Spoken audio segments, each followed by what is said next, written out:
पर द्वारकाधीश दिखाई नहीं देते। चारों तरफ ठाकुर को ढूंढती हैं कि क्या बात है, बहुत समय बीत गया है, सूरज सर पे चढ़ाया है, द्वारकाधीश का दर्शन नहीं होता। सभी रानियां ठाकुर को ढूंढते ढूंढते ठाकुर के कक्ष में पहुंची हैं। तो क्या देखा है, आज ठाकुर के उदर में बड़ी पीड़ा है। ठाकुर आज शैया पर लेटे हुए हैं। सभी रानियां चरणों में प्रणाम करती हैं, पूछती हैं भगवान क्या बात है, आज आप कष्ट में दिखाई देते हैं। भगवान द्वारकाधीश कहते हैं देवी, आज मेरे उदर में बड़ा कष्ट है, पीड़ा है।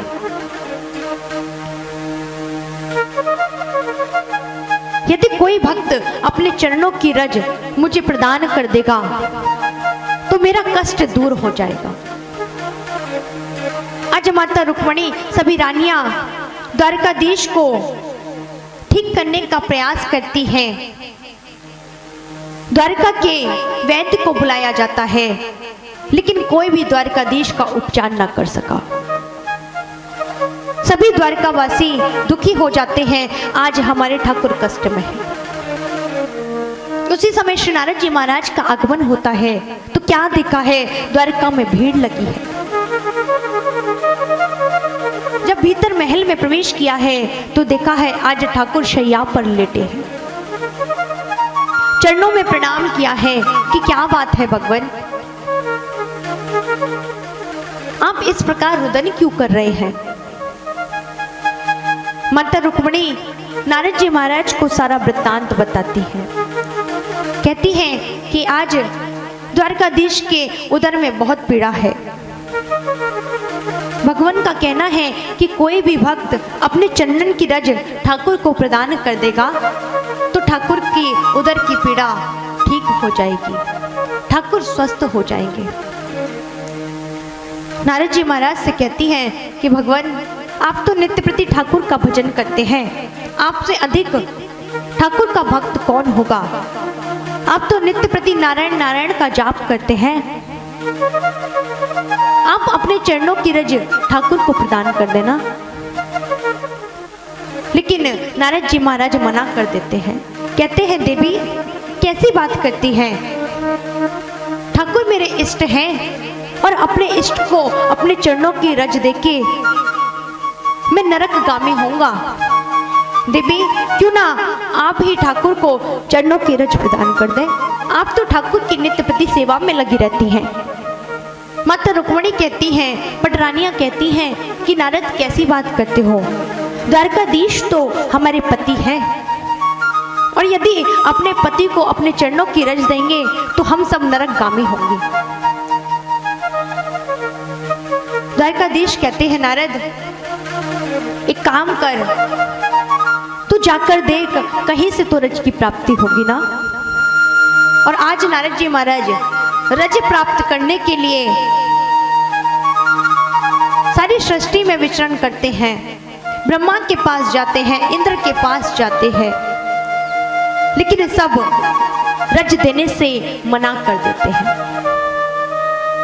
नारद जी महाराज थक कर हार कर भगवान शंकर के पास पहुंचे हैं, ठाकुर के भक्त हैं, यहाँ से तो रज की प्राप्ति अवश्य होगी।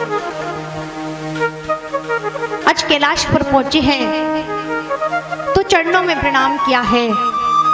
भगवान समझ गए हैं कि आज नारद द्वारका से आए हैं। नारद जी महाराज ने कहा है कि आज द्वारकाधीश के उदर में बहुत पीड़ा है। भगवान आप तो ठाकुर का जाप करते हैं, आपके मानस पटल पर तो साक्षात द्वारकाधीश विराजमान है, आप अपने चरणों की रज प्रदान कर दो ना। भगवान भोलेनाथ कहते हैं कि कैसी बात करते हो नारद, अरे वो तो मेरे इष्ट हैं, जिसका मैं भजन करता हूँ, मैं उसे अपने चरणों की रज कैसे प्रदान कर सकता हूँ। आज नारद जी महाराज खाली हाथ लौट आए हैं। चरणों में प्रणाम किया है। द्वारकाधीश पूछते हैं नारद कहीं से रज मिली क्या। नारद जी महाराज कहते हैं कि भगवान, मैंने सारी सृष्टि में विचरण कर लिया, लेकिन कहीं से भी रज की प्राप्ति नहीं हुई। ठाकुर द्वारकाधीश कहते हैं कि नारद ब्रजमंडल में गए थे।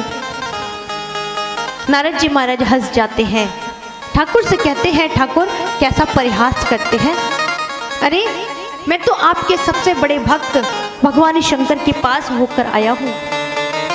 जब उन्होंने रज देने से मना कर दिया तो वो तो छोटा सा तुच्छ सा ब्रज है, वहां रज की प्राप्ति नहीं होगी। ठाकुर कहते हैं कि नारद जाओ एक बार देखो तो सही, जहां पर तलवार काम नहीं करती वहां कभी कभी सुई काम कर जाती है। नारद जी महाराज कहते हैं कि भगवान यदि आप कहते हैं तो मैं चला जाता हूं, लेकिन मुझे लगता नहीं ब्रज से भी रज की प्राप्ति होगी। आज श्री नारद जी महाराज पहुंचे हैं ब्रजमंडल में, जहां पर यमुना के तट पर सारी गोपियां श्री राधा रानी के साथ विराजमान है। श्री नारद जी महाराज ने जाकर चरणों में प्रणाम किया है। नारद जी महाराज ने श्री राधा रानी के चरणों में प्रणाम किया है। जैसे ही सभी गोपियों ने देखा है आज नारद का आगमन हुआ है, आज तो हमें अपने कन्हैया का समाचार मिलेगा। नारद के चरणों में प्रणाम करती हैं और कहती है, नारद कैसे हो भैया, हमारा श्री कृष्ण कैसो है? अरे हमने सुनो है अब तो वो राजा बन गया है, अब तो अपने शीश पे मोर मुकुट की जगह सोने को मुकुट धारण कर भी लगो है। अब हमारो कन्हैया कैसो लगे है भैया? धन्य है ब्रज की गोपियां। नारद जी महाराज कहते हैं कि देवी आज मैं तुम्हारे कृष्ण का ही समाचार लेकर आया हूं। तुम्हारा कृष्ण द्वारकाधीश आज बड़े कष्ट में है, उदर में बहुत पीड़ा है। जैसे ही गोपियां सुनती हैं मूर्छित हो जाती हैं, हमारा श्री कृष्ण कष्ट में है। अरे वो तो द्वारिकाधीश है ना, क्या द्वारिका में वैद्य नहीं है? अरे तुम्हारे द्वारिका में यदि वैद्य नहीं है तो हमारे कन्हैया को हमारे पास ले आओ, हम अपने कन्हैया को स्वस्थ कर लेंगी। नारद जी महाराज कहते हैं बहुत से उपचार करा लिए, लेकिन द्वारकाधीश ठीक नहीं होते। तुम्हारे कन्हैया को कहना है यदि कोई भक्त अपने चरणन की रज ठाकुर को प्रदान करेगो ना, तभी ठाकुर की उदर की पीड़ा ठीक होगी।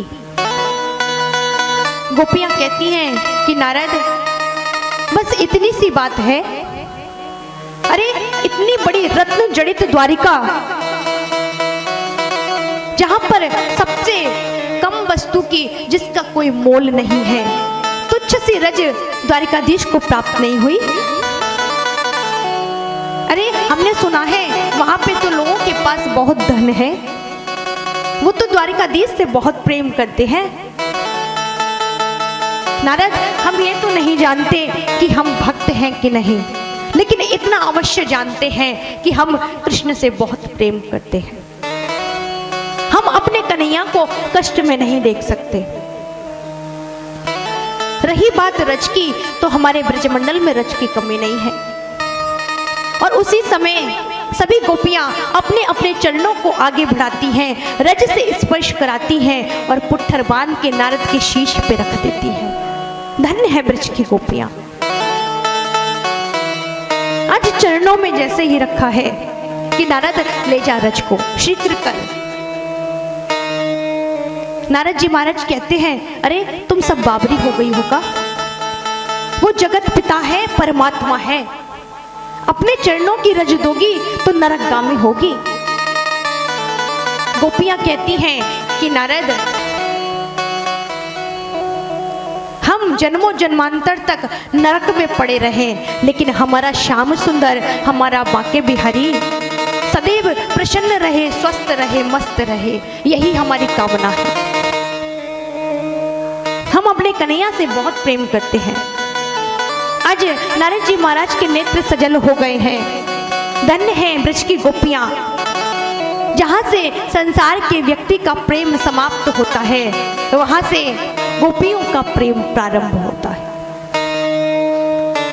तभी तो ब्रजमंडल में कहा है गोपी प्रेम की ध्वजा।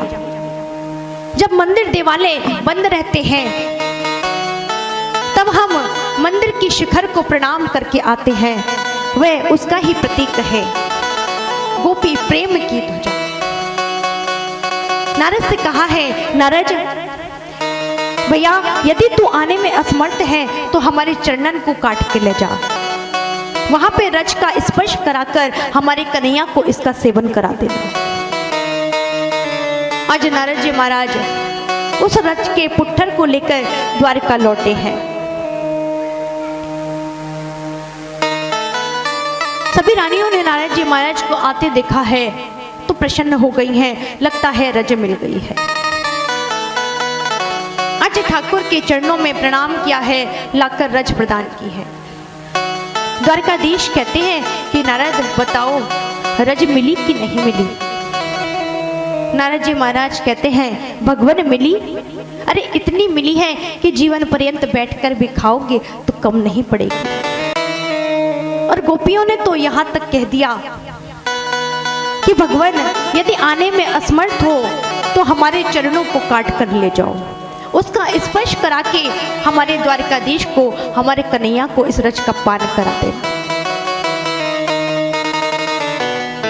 जब मैंने कहा कि तुम कन्हैया को अपने चरणों की रज दोगी तो तुम नरकगामी होगी, तो उन गोपियों का कहना था हम जन्मों जन्मांतर तक नरक में पड़ी रहे, लेकिन हमारा श्री कृष्ण स्वस्थ रहना चाहिए।